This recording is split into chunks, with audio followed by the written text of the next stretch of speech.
मैं यहां पर लिख रहा हूं कंपोनेंट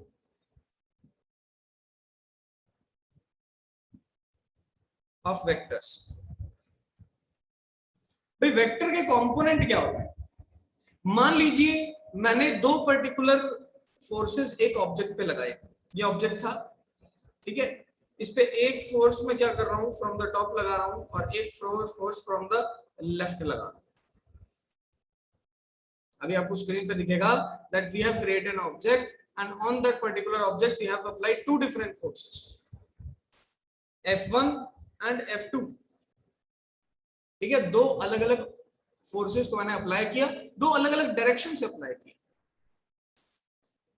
ठीक है, दो अलग अलग फोर्सेस को अप्लाई किया, दो अलग अलग डायरेक्शन से अप्लाई किया, F1 एंड F2 फोर्सेस।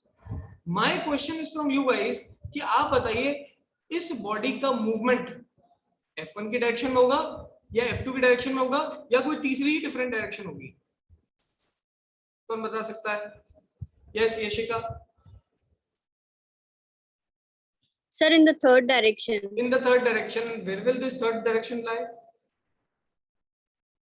ये कहां पर रहेगी अभिवर्धन? ये तीसरी डायरेक्शन कहां हो सकती है? सर z एक्सिस पे। बिल्कुल सही, z एक्सिस नहीं बोलेंगे हम इसे, z एक्सिस तो प्लेन के परपेंडिकुलर होता है। अगर ये दोनों x y एक्सिस है तो z प्लेन के परपेंडिकुलर होगा ऐसे। ठीक है, स्क्रीन पे देखो, वीडियो में देखो, अगर ये दोनों परपेंडिकुलर है तो z तो इसके परपेंडिकुलर होगा एकदम प्लेन के बाहर, तो z नहीं कह सकते। मैं कहूंगा समवेयर इन बिटवीन देम। मतलब ये वेक्टर ऐसे जा रहा है, ये वाला वेक्टर ऐसे जा रहा है, इनके बीच में इनका रिजल्टेंट आ रहा है। ठीक है, so these two vectors are creating some resultant and in the direction of that resultant, उनकी रिजल्टेंट की डायरेक्शन में हमारा ऑब्जेक्ट जो है वो मूव करने लगता है। उनके रिजल्टेंट की डायरेक्शन में हमारा ऑब्जेक्ट मूव करने लगता है। ये चीज हमें ध्यान रखनी है। कुछ भी इसमें मुश्किल वाली बात नहीं है। मुश्किल क्या है, बहुत आसान चीज है। आप इतना ध्यान रखिए, दो फोर्सेस हमने बॉडी पे अप्लाई किए थे। अब मूवमेंट एक्चुअली में किस तरफ होगा तो दैट टोटली डिपेंड्स ऑन कि उसका रिजल्टेंट क्या है।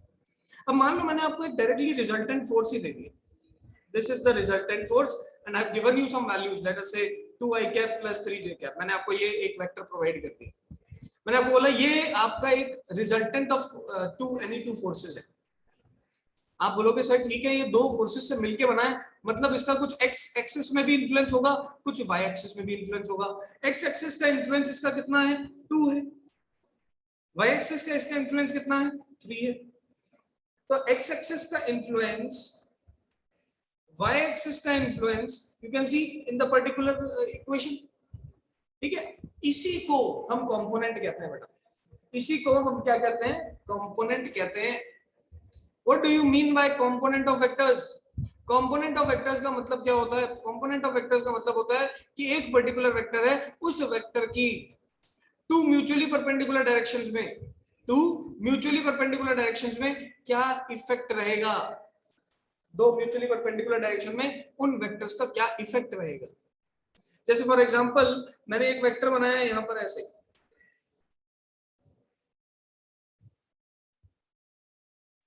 ये एक्स एक्सिस थी, ये वाई एक्सिस थी, यहां पर वेक्टर बना रहा हूं like this, A vector. Now this particular a vector, it is inclined at an angle theta. इस a वेक्टर को देखूं तो इसका कुछ ना कुछ x एक्सिस पे इंफ्लुएंस आ रहा होगा, नाम दे देते हैं उसको क्या, ax। इसका पर्टिकुलर कुछ ना कुछ y एक्सिस पे भी इंफ्लुएंस आ रहा होगा, नाम दे देते हैं उसको ay 21।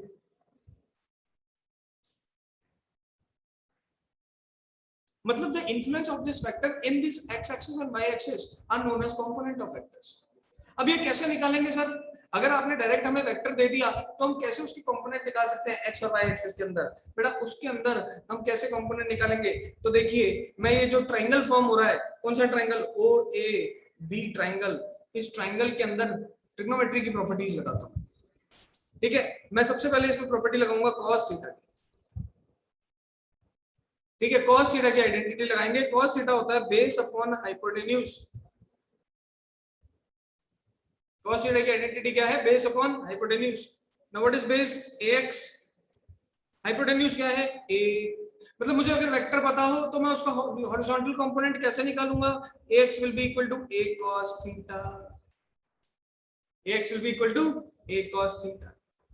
सिमिलरली अगर मुझे इसका वर्टिकल कंपोनेंट निकालना हो तो मैं sin थीटा वाली आइडेंटिटी लगाऊंगा which is perpendicular upon hypotenuse which is ay upon a।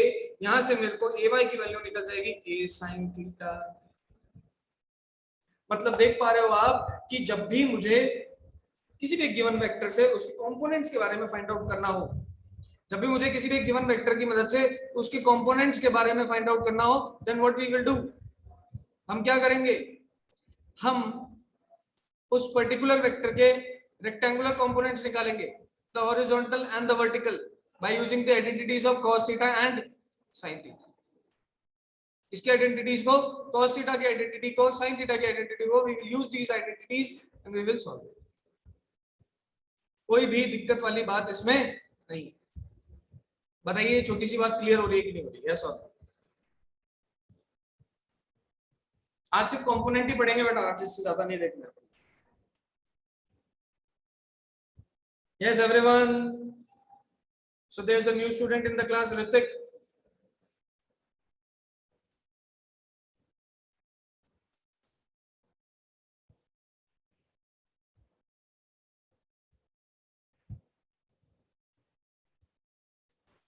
चलिए, अब आता है मेरे पास कि सर इन कंपोनेंट की मदद से क्या वेक्टर को निकाला जा सकता है? बिल्कुल निकाला जा सकता है।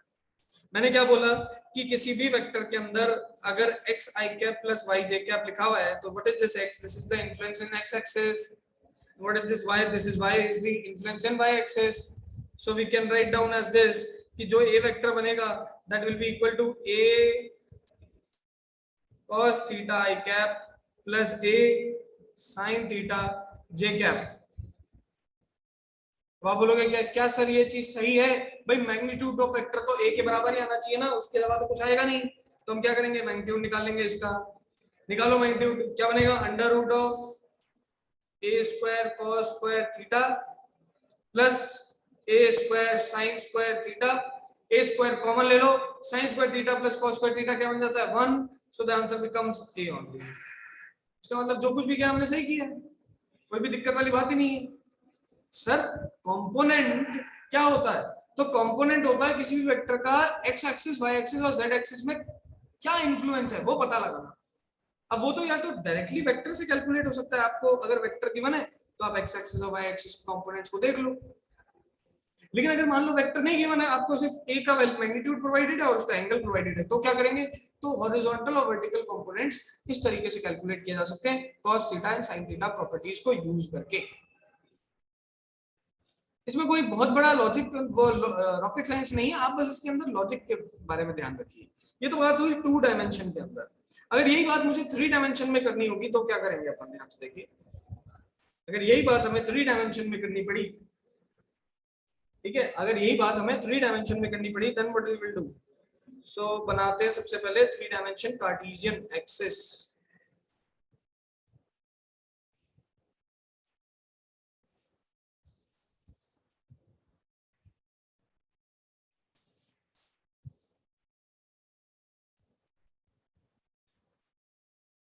सबसे पहले बनाएंगे 3 dimension Cartesian axis like this.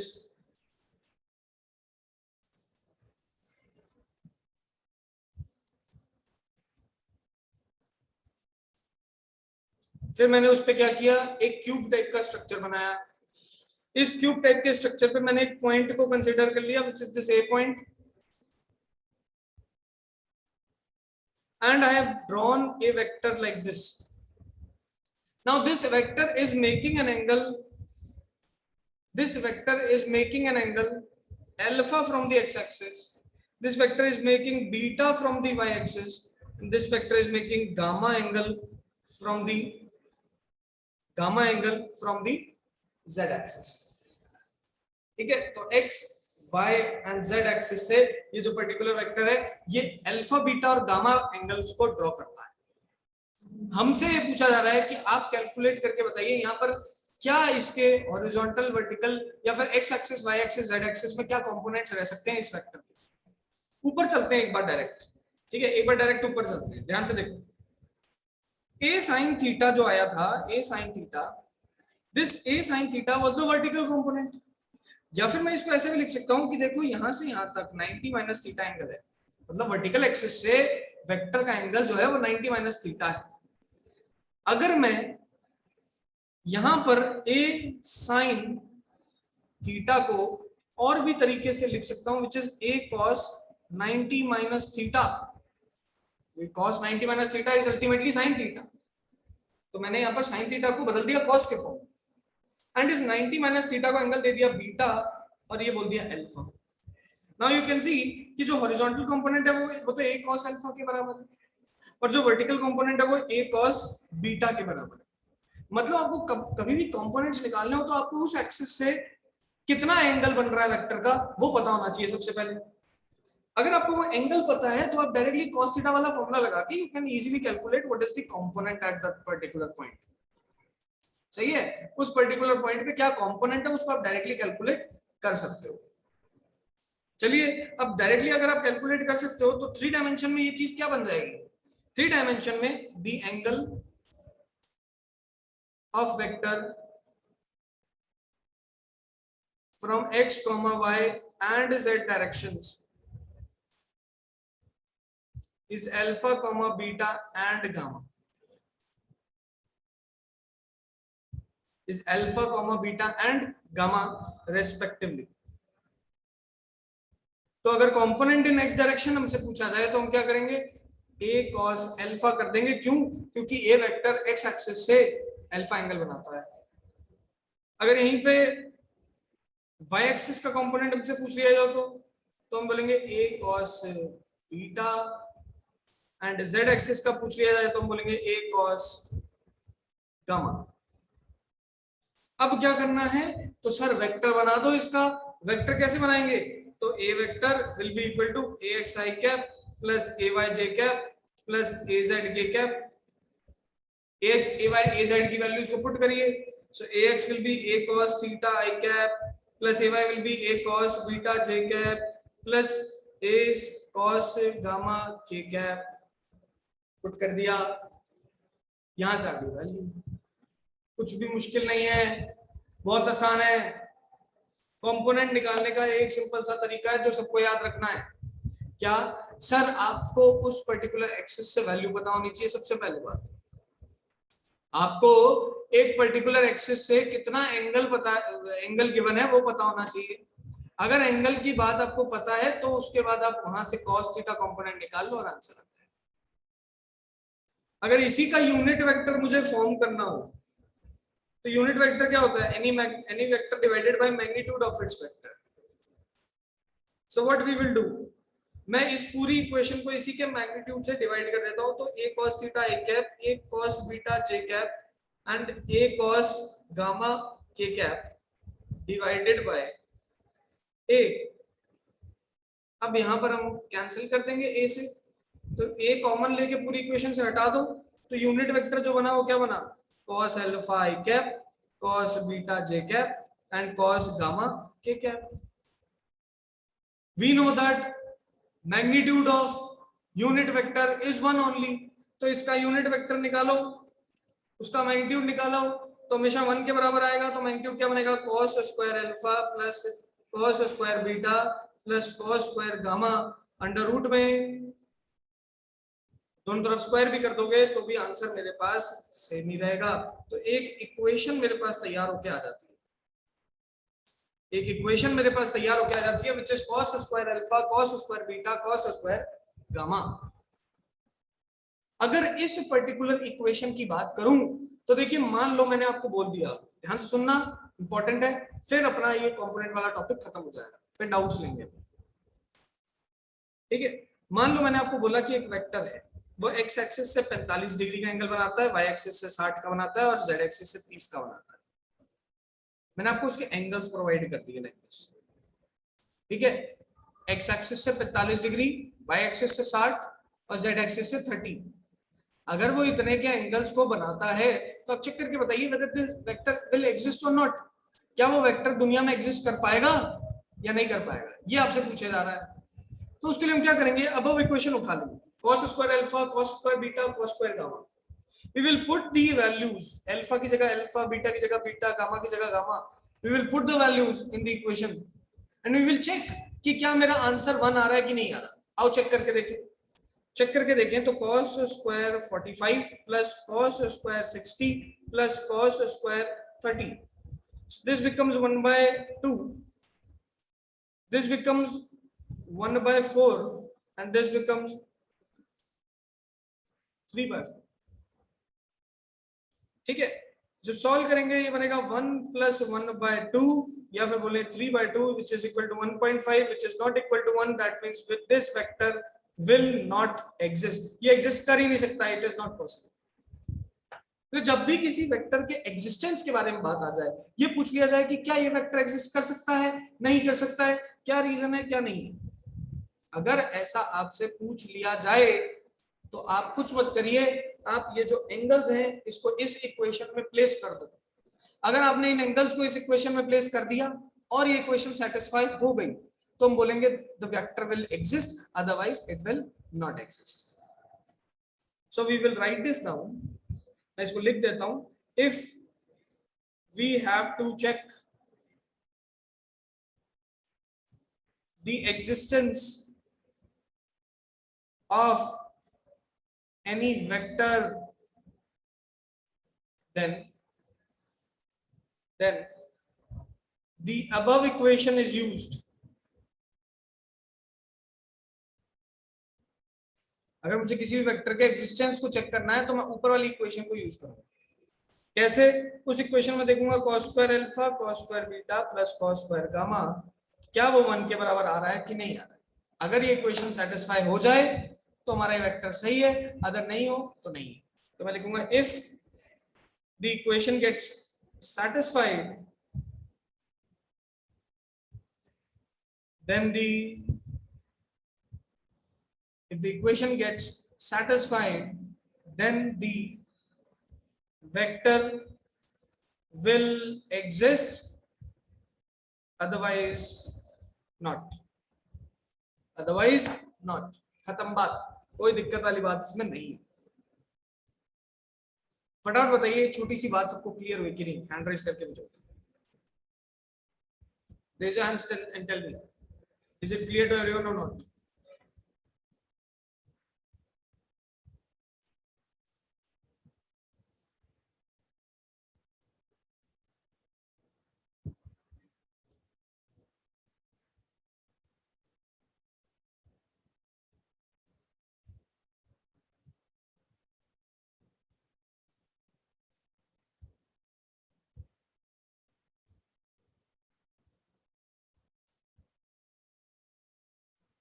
Is it clear to everyone or not? Fast raise your hands everyone.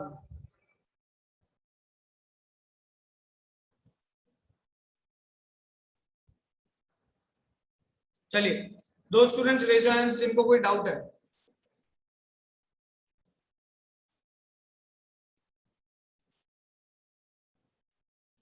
Doubt है जिनको वो हैंड रेज करें.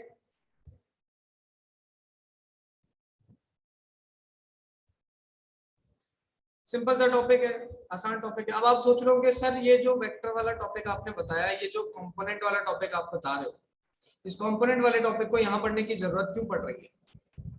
तो मैं चलता हूँ सीधा सीधा प्रोजेक्टाइल मोशन. ठीक है, हालांकि प्रोजेक्टाइल को सॉल्व नहीं कर रहे, लेकिन वी आर जस्ट सीइंग कि प्रोजेक्टाइल में ऐसा क्या हो सकता है.